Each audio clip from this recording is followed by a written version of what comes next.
தி Lord, ஹல்லேலூயா. Zion வேதாகம ஆய்விற்கு அன்போடு இயேசு கிறிஸ்துவின் நாமத்தில் உங்களை வரவேற்கிறேன். இன்று தினத்திலும் சங்கீதங்களின் புஸ்தகம் சங்கீதங்கள் 92 முதல் 95 சங்கீதங்களின் வரையுள்ள வசனங்களை தியானிக்க மகிமையின் தேவன் தாமே நமக்கு கிருபை பாராட்டுவாராக.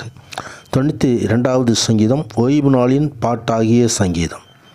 கர்த்தரை துதிப்பதும் உன்னதமானவரே உமது நாமத்தை கீர்த்தனம் பண்ணுவதும் 10 நரம்பு வீணையினாலும் தம்புரினாலும் தியானத்தோடு வாசிக்கும் சுரமண்டலத்திலும் காலையிலே உமது கிருபையும் இரவிலே உமது சத்தியத்தையும் அறிவிப்பதும் நலமாயிருக்கும் என்று சொல்லி, இதோ சங்கீதங்களின் ஆசிரியர் துதியும் நன்றி செலுத்துவதும் விசுவாசியின் வாழ்க்கையிலே அடிப்படையான பகுதி என்பதை காட்டுகிறார். ஓய்வு நாளிலே நாம் தேவனை துதிக்கும்படியாக அழைக்கப்படுகிறோம், தேவனை தொழுது கொள்ளும்படியாக அழைக்கப்படுகிறோம். ஓய்வு நாள் கர்த்தருடைய நாள். இந்த நாள் முழுவதும் நமது சொந்த காரியங்களை செய்யாதபடிக்கு நமது தேவனை நாம் துதித்து அவருடைய சமூகத்தில் அமர்ந்திருக்கும்படி நாம் அழைக்கப்படுகிறோம். கர்த்தர் பரிசுத்த நாமத்திற்கே மகிமை உண்டாவதாக. ஆம், நம்முடைய குமாரனாகிய இயேசுவின் மூலமாய் அருளப்பட்ட ரட்சிப்புக்காகவும் அவருடைய அன்பு, கிருபை, அவருடைய உண்மை, அன்பு நிறைந்த வழி நடத்துதல் ஆகியவற்றிற்காக காலையிலும் மாலையிலும் கர்த்தருக்கு நன்றி செலுத்த வேண்டும். அவருடைய பரிசுத்த ஆவியினுடைய வரங்களுக்காகவும் நாம் அவரை துதி ஸ்தோத்திரங்களை நானுடைய சமூகத்தில் ஏறெடுக்க வேண்டும். கர்த்தர் பரிசுத்த நாமத்திற்கே மகிமை உண்டாவதாக. தொடர்ந்து 93வது சங்கீதத்திலே கர்த்தர் ராஜரீகம் பண்ணுகிறவர் என்பதை அந்த சங்கீதம் எடுத்து காட்டுகிறது. கர்த்தருடைய மகிமையை எடுத்து காட்டுகிறது. அவருக்கு ஒரு சிங்காசனம் உண்டு, அது பூர்வ முதல் உறுதியானது. வானமே எனது சிங்காசனம், பூமி எனது பாதஸ்தலம் என்று சொன்னவர் அவர்தாமே சிங்காசனத்திலிருந்து நமது விண்ணப்பங்களை அவர் ஏற்றுக்கொண்டிருக்கிற தேவனாக இருக்கிறார். சிங்காசனத்திலிருந்து சகலற்றையும் புதிதாக்கி உன்னதரான தேவன் நமது புதிய ஆசீர்வாதங்களால் நிரப்புகிற தேவனாக இருக்கிறார். ஆம், கர்த்தருடைய சமூகத்திலே நாம் அந்த சிங்காசனத்தின் முன்பதாக அவனை உன்னத தேவனை தொழுது கொள்ளும்படியாக நாம் அழைக்கப்படுகிறோம்.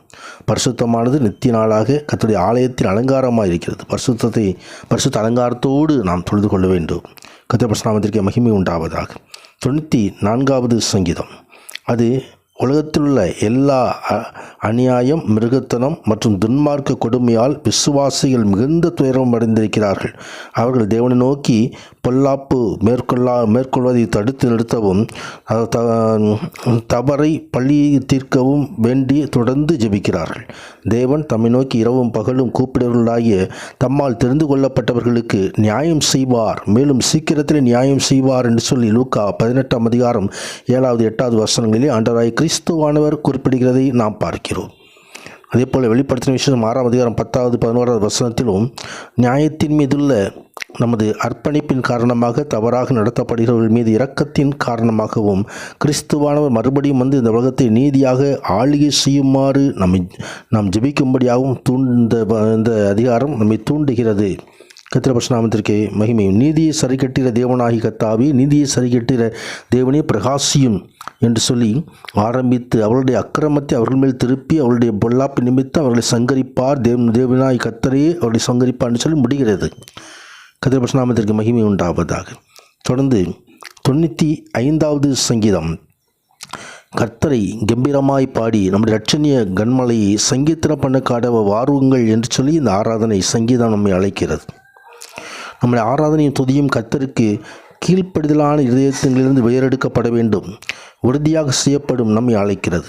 நாங்கள் விரும்பின காரியங்களில் தவறு செய்த இஸ்ரவேலின் களத்தை உதாரணமாக முன்வைத்திருக்கிறது. தேவனுடைய நீதியின் வழியை அறியாதிருக்கிறார்கள், ஆகையால் அவர் வாக்குத்தத்தம் முன்னதை பெற்றுக்கொள்ள தவறிவிடுகிறார்கள். எனவே நாம் நீதியின் வழியிலே நடந்து கர்த்தருடைய வார்த்தையை நாம் சுதந்திரிக்க வேண்டும். கர்த்தர் தாமே நம்மை ஜெயமாக நடத்துவாராக. உன்னத தேவன் மகிமையான ஆசீர்வாதங்கள் நிரப்புவாராக. ஆமேன், ஆமேன்.